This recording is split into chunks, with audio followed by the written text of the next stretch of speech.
In a time long before now, there lived an old couple who had never had a child. In their desperation, they prayed at the shrine of the Empress Jingu, a legendary ruler of Japan. They swore they would be content with any child, even if it was no bigger than a little finger. The spirit of the Empress heard their plea and granted it, to the letter. The old woman became pregnant, and the couple were overjoyed, that is, until the child was actually born, and he was indeed no larger than a little finger. They called him Issunboshi, meaning 1-inch boy. While they had longed for a child for many years, the old couple were not happy that the boy was so little, and that he stayed that way. Despite the passing years, he never seemed to grow at all. Worse, their neighbors made fun of the child, which embarrassed them. They started to believe that the divine empress had played some cruel trick on them, despite the fact that she had given them exactly what they wished for. Nevertheless, and regardless of the obstacles he faced and the indifference of his parents, the boy grew, if not in height, in intelligence and maturity. He became a brave and determined young man. He was well aware of his parents' disappointment and their unspoken desire to be done with him. When he thought the time was right, he came to them with a proposal. "Give me a needle, a single chopstick, and a rice bowl, and I will leave to seek my way in the world." Well, the old couple couldn't agree fast enough, and soon Issunboshi left his parents' home forever. Knowing that any chance of bettering himself lay in the capital, Issunboshi used his rice bowl as a boat and the chopstick as a paddle and floated down the river. Likely a dragonfly or two along the way considered him an easy meal, only to feel the sting of his needle. He arrived safely on the outskirts of the city and walked until he came to an imposing mansion. He went right up to the front doors and announced himself with as much volume as he could manage, proclaiming that he was in search of honorable employment. This was the home of the royal prince Sanjo, who either happened to be near enough to hear Issunboshi or was summoned to the door by the guards to behold the wonder that had appeared on his doorstep. Prince Sanjo was amused at the sight of Issunboshi, but was not inclined to accept his service. There the matter might have ended, except his daughter, Princess Sanjo, thought he was just adorable, and so it was agreed that he would enter her service as a page. Princess Sanjo soon discovered Issunboshi was more than just adorable. He had a good heart and a keen mind, and soon he was her favorite and accompanied her everywhere. When she went to pay her respects and pray at a holy shrine, Issunboshi was with her. Princess Sanjo completed her duties at the shrine, but as they left, they were suddenly confronted by two evil oni. Issunboshi immediately hopped down, drew his needle from the straw he used as the scabbard, and waved it at the devils, threatening them with great harm if they so much as touched the princess, which did give the oni pause, if only to laugh. The largest, ugliest devil snatched Issunboshi up and swallowed him whole, thinking that was the end of that. Well, it might have been, except when Issunboshi arrived in the Oni's stomach, he still had his needle, and he started stabbing all around him with great enthusiasm. Soon the Oni was bent over, retching, and out came Issunboshi. The second devil, in a rage, repeated his companion's mistake and swallowed the little samurai. This time Issunboshi climbed up on the Oni's throat, wiggled into his sinuses, up his nostril, and started stabbing him behind the eyes. While the Oni did manage to dislodge him, this left one Oni half-blinded and the other still bent over in agony. Together they took to their heels and stumbled away, leaving the princess unharmed. Princess Sanjo was effusive in her praise for Issunboshi's bravery as they started home, though Issunboshi was characteristically modest. As they walked, the princess spotted a small wooden mallet lying on the grass. "This is a magic mallet," she said. "One of the Oni must have dropped it in their haste. If it is tapped on the ground, it will grant a wish. As a reward for your courage, I give this wish to you. I will tap the mallet on the earth, and you speak your greatest desire." "Your Highness," Issunboshi said, "I only wish to be of normal size." No sooner had the mallet touched the earth and the princess repeated her page's wish than Issunboshi grew into a very handsome and well-proportioned young man. He remained in the prince's household while news of his deed spread far and wide. He was eventually summoned by the emperor himself and rewarded handsomely. Issunboshi continued to progress on his own merits, gaining wealth and position until he was finally granted his second and final wish, to marry the Princess Sanjo. This story is sometimes referred to as the Japanese Tom Thumb, but considering what we know of the difference in their ages, we should probably refer to Tom Thumb as the Issunboshi of the West.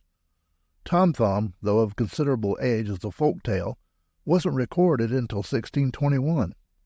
Issunboshi first appeared in the Otogazoshi, a collection of illustrated books from the Muromachi period of Japan, sometime between 1336 and 1573 CE. Whether it was an already existing folk tale or was created for the collection is lost to time. Regardless, it has been told and retold ever since. This version was adapted from F. Hadlin Davis's Myths and Legends of Japan, first published in 1912.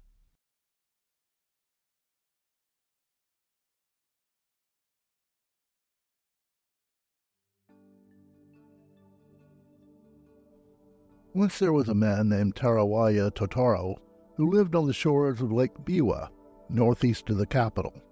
He was quite well off, but at the age of 29 still unmarried. This was due, it was said, to his desire to marry a very beautiful woman, and so far he had not found one to his liking. Or perhaps none to his liking who were willing to marry him. Regardless of who was at fault, the situation remained, leaving him alone and despondent. The Seda River flowing out of Lake Biwa is crossed by the Seda no Nagahashi, or the Long Bridge of Seda. One day Totoro was out crossing this bridge when he came across a strange sight. On the parapet sat an odd-looking creature, somewhat human-looking, but with eyes like emeralds, a shark-like face, and a beard like a dragon's. Totoro intended to pass on by, but the creature looked so sad that he stopped and talked to it. "I am a Samébito," the creature said, meaning roughly a shark person or a merman. "And until recently I served the 8 dragon kings under the sea. Yet for some slight fault I was banished not only from their service, but from my home, the ocean. I do not know how to live in this strange place, or even how to feed myself. I need food and shelter, or I will die." Impressed with the humility and sincerity of the Samébito, Totoro took pity on the creature and took him to his home. Totoro had a deep garden pond the Samébito could live in with relative comfort, while Totoro saw to it that suitable food for a creature of the sea was provided for him. So matters stood for half a year, when the time came in the 7th month for a great female pilgrimage to the nearby temple of Madeira in the town of Atsu. As was his custom, Totoro attended the festival. Women and girls from near and far formed a multitude in the town, and it was there that Totoro saw a young woman of extraordinary beauty. She was everything he had ever hoped for, everything he had ever imagined. In short, in that instant he was hopelessly in love. After making respectful inquiries, he learned that her name was Tamina, that she was unmarried, and that her family was well aware of her quality.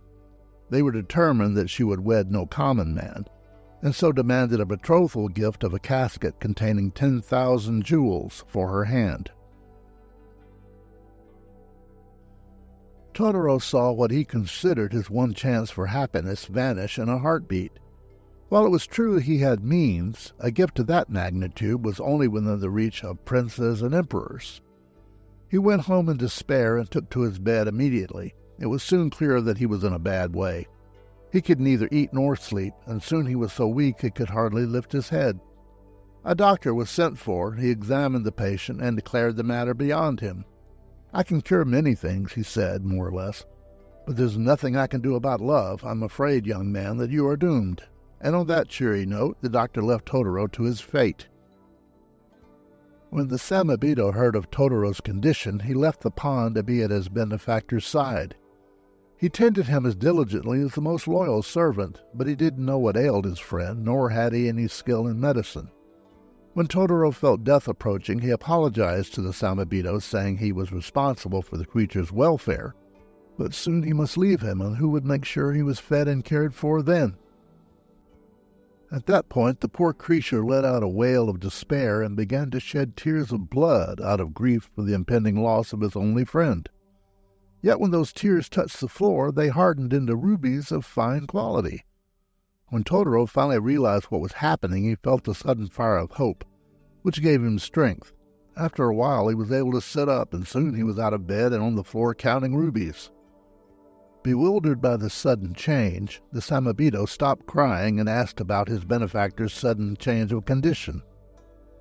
Totoro then declared that the Samébito had saved him, that he was now cured and could now marry the woman of his dreams. That is, until he finished counting and realized he was still short of the 10,000 jewels required. He then begged the Samébito to cry some more, but the creature insisted it could not. My tears were my honest emotions. I cannot cry now that I feel such happiness. It's a time for dancing, not tears. Yet when he saw the stricken look on Totoro's face, he understood that his benefactor would soon be flat on his back, ebbing away for love again. "While I cannot cry any more today," the creature said, "I have an idea. Tomorrow let us take some wine and fish to the long bridge of Seda. Let us eat the fish and drink the wine, and I will gaze out over the water, remembering my home and what I have lost. Perhaps then I can cry again." Totoro readily agreed, and the next day they spent the hours drinking wine and eating fish on the Seda Bridge. Mellowed by the wine and remembering the home he had lost under the sea, the Samébito began to cry again, great sobs that sent rubies clattering on the planks of the bridge, while Totoro gathered and counted them into the casket he had brought for the purpose. "I have the number," Totoro finally said. "You've done it." In that very moment, there was the sound of music over the water, and the image of a majestic palace appeared. The Samébito gave a shout of joy.